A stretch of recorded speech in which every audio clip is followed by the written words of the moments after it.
for American consumers, getting more expensive to dine out and getting more expensive. Y aquí han estado promoviendo que todo está bien, que no hay problemas, que todo lo que está pasando ahorita está correcto, pero realmente no. CNN dice que todo está más caro que en las últimas 10 décadas.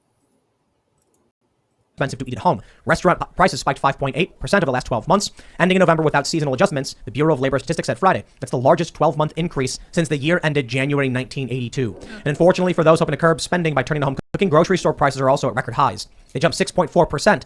Todo está alto. O sea, el promedio de incremento es el 6 a 7%.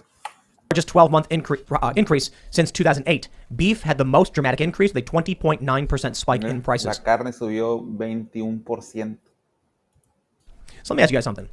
What do you think was the catalyst for the Arab Spring? Do you know? This one worker who was having a hard time making ends meet, and because of the government fining him and regulating him, he ended up committing suicide, and his story went viral. Fuel on himself and immolate himself. And this sparked, I got no food, so I guess I'll just lay down here and die. Well, I mean, yes. Unemployment. The price of food. Yeah. So people could no longer afford to eat. What happens when someone can't eat? Oh, they get crazy. Do people just say, well, I got no food? Y aquí el problema es que él dice es qué pasa cuando la gente tiene hambre y no tiene recursos para poder comprar comida. No nada más se siente y se muere. Sobrevive. So I guess I'll just lay down here and die. well, I mean, they do have Ramadan. Choosing. Fasting is good for Night. Day or whatever. Yeah, and you fast from sunrise to sunset and no water. But people forget that. Dry fast. Yeah. people often say, especially in the super chats here, they tell me that, one of the things I would love to stand up and talk about these issues, but in a country, civil war even, they can't feed their kids. Yeah. And it's partly about themselves. I mean, what was the first thing? I mean, the first things is like food on the table, roof over your head, and what place. Y es cierto lo que dice el chavo este, es que lo primordial de una familia es la protección, primero, un lugar donde vivir y que la comida.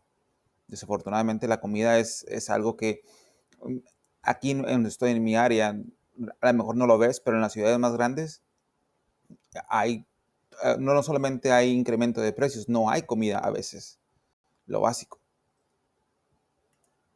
Place to sleep? Mm-hmm.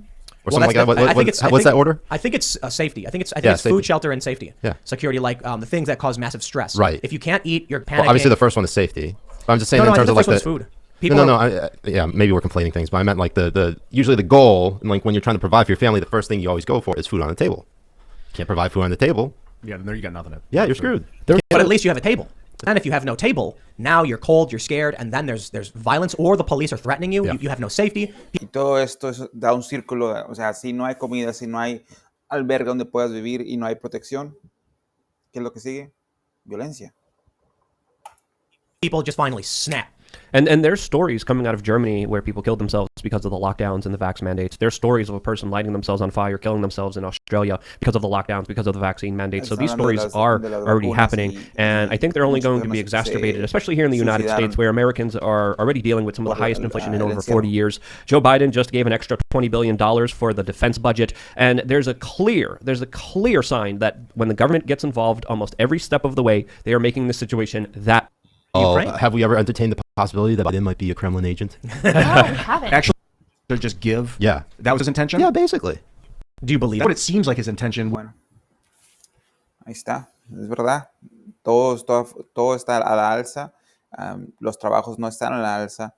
Y sí hay nuevos trabajos, pero son los trabajos que se perdieron cuando empezó la pandemia.